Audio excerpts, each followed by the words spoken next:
Break के बाद आपका खैर मकदम है। दफा 370 हटने के बाद कश्मीर तेजी के साथ बदल रहा है। कश्मीरी नौजवानों की सोच में मुस्बत तब्दीली आ रही है। जहां चंद कश्मीरी सियासी लीडरान वादी में तिरंगे को हाथ न लगाने की बात कर रहे थे, आज उसी कश्मीर की बेटियां तिरंगा तैयार करने में जोश खरोश से आगे बढ़ रही हैं। देखिए रिपोर्ट।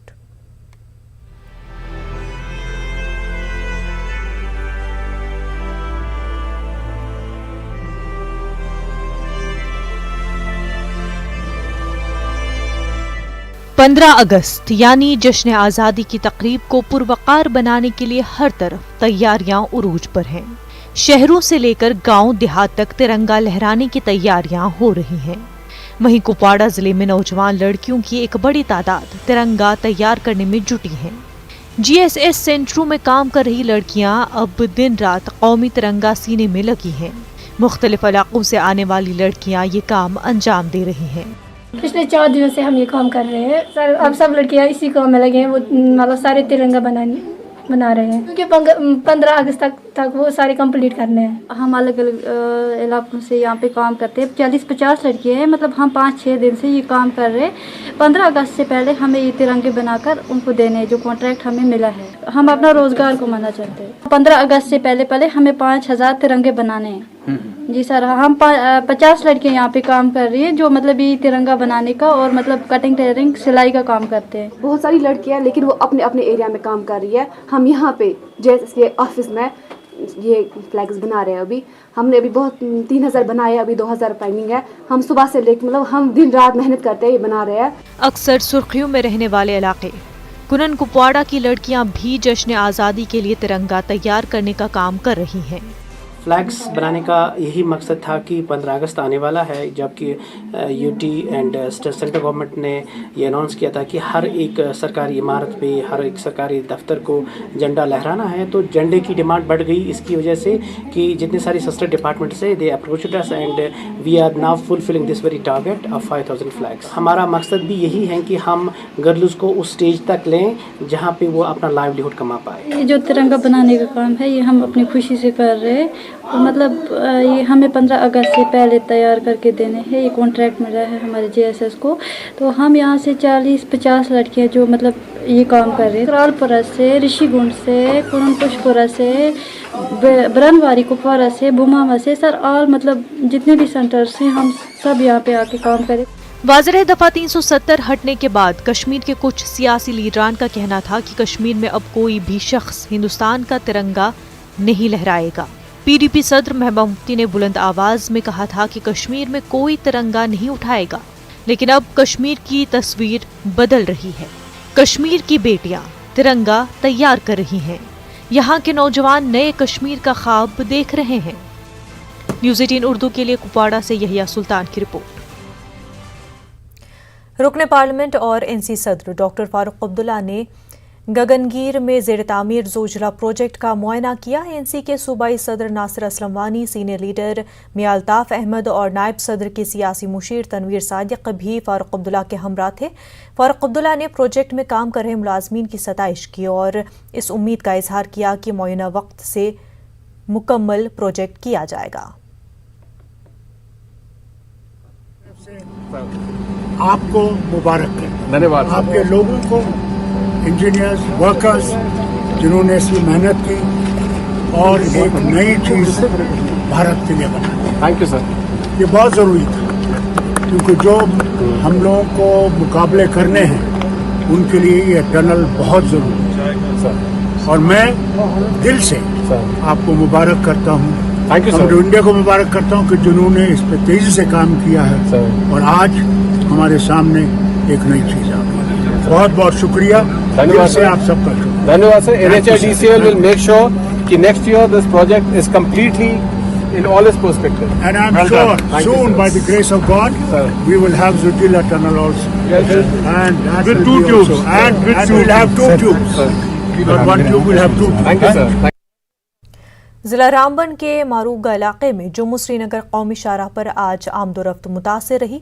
दोपहर बाद मिट्टी के तोदे और पत्थर गिरने की वजह से काफ़ी देर तक शाहराह पर ट्रैफिक की आमदोरफ्त मुतासिर रही। अचानक से भारी पत्थर और मलबा गिरने से शाहराह के दोनों अतराफ में ट्रैफिक जाम लग गया था। मलबे को हटाए जाने के बाद शाहराह पर ट्रैफिक बहाल की गई। ओवरटेक की वजह से फिर जाम हो जाने पर लोगों और मुसाफिरों को मुश्किलात का सामना रहा। इतला के मुताबिक कल मौसम बेहतर होने पर शाहराह पर चलने फिरने की मशरूत इजाज़त रहेगी। मुसाफिर बरदार गाड़ियों को 2 तरफा चलने की इजाज़त रहेगी। वहीं माल बरदार ट्रैफिक को काजीगुंड से जम्मू की तरफ चलने की इजाज़त होगी। वादी कश्मीर में यौम आज़ादी को लेकर खासा जोश खरोश देखने को मिल रहा है। कुछ लोग तिरंगा बनाने में मसरूफ हैं तो कोई वंदे मातरम, ए मेरे वतन के लोगों जैसे गीत गाकर वतन की मोहब्बत से सरशार हो रहे हैं और शहीदों को खराज अकीदत पेश कर रहे हैं। डल झील के किनारे इसी सिलसिले में एक म्यूजिकल प्रोग्राम मुनक्किद किया गया। पेश है हमारे चीफ कॉरेस्पॉन्डेंट परवेज भट्ट की खास रिपोर्ट।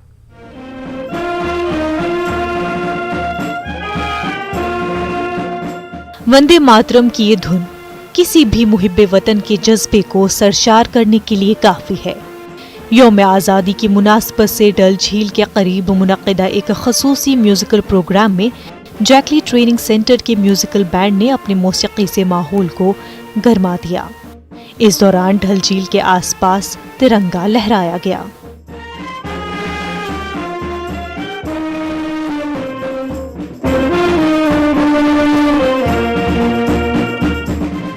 मुल्क के लिए अपनी जानों का नजराना पेश करने वालों का तज़किरा करे बगैर यौम आज़ादी की तक़रीबात नामुकम्मल रहती हैं।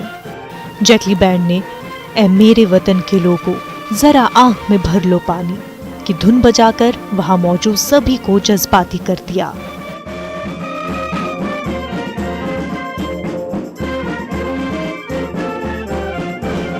जैकलाई रेजिमेंट सेंटर के तरफ से यहाँ के आवाम जनता को दिलों में सुकून हो, प्यार मोहब्बत हो, मिल व्यवहार के रहे, ये हम अपने सेंटर की तरफ से आवाम को पहुंचाना चाहते हैं स्वतंत्रता दिवस के शुभ अवसर पर।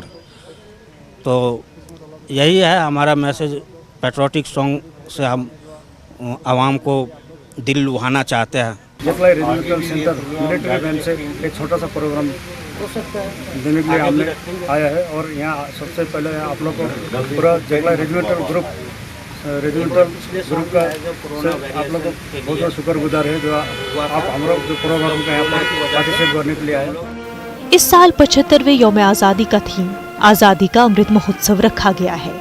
श्रीनगर में तारीखी घंटाघर को तिरंगे की तरह रोशन किया गया है, जबकि गुलमर्ग में बुलंद कौमी परचम लहराने की तैयारियां की जा रही हैं। न्यूज़ 18 उर्दू के लिए श्रीनगर से परवेज भट्ट की रिपोर्ट। रामबन में नेशनल कॉन्फ्रेंस के जिला सदर सज्जाद शाहीन ने दफा 370 को हटाने की खुशी में बीजेपी की तरफ से मनाई जा रही तकरीबात पर हैरत का इजहार किया। उन्होंने पूछा कि बीजेपी ने इन 2 सालों में ऐसा क्या किया जिस पर वो जश्न मना रहे हैं। उन्होंने बानिहाल में तामराती कंपनी के अहाते में एक पुरस्कार धमाके के बाद बानिहाल पहुंचे बीजेपी लीडर राजीव चाणक्य के बयान को मज़ाक़खेज़ और बचकाना करार दिया है। कुछ नासमझ और कुछ छोटी सोच रखने वाले लोग बचकाना बयान देके इस पूरे एक निज़ाम को, जो मेन स्ट्रीम का निज़ाम है, मेन स्ट्रीम किसी भी रियासत, किसी भी कौम, किसी भी मुल्क की अगर डेमोक्रेसी की कोई अगर बुनियाद है तो वो मेन स्ट्रीम पॉलिटिक्स है। अगर यहाँ मेन स्ट्रीम पॉलिटिक्स ख़त्म हो गई तो यकीन जानिए यहाँ किसी के लिए कोई जगह बचेगी नहीं। और ये लोग मेन स्ट्रीम को स्क्वीज़ करना चाहते हैं, ख़त्म करना चाहते हैं, या किसके लिए जगह बनाना चाहते हैं। ये लोग जो बात करते हैं कि ये यहाँ के जो यहाँ पे ये जो ब्लास्ट हुआ, हम तो उसको मिस्टीरियस ब्लास्ट कहेंगे और हमें तो कई सवालिया निशान हैं।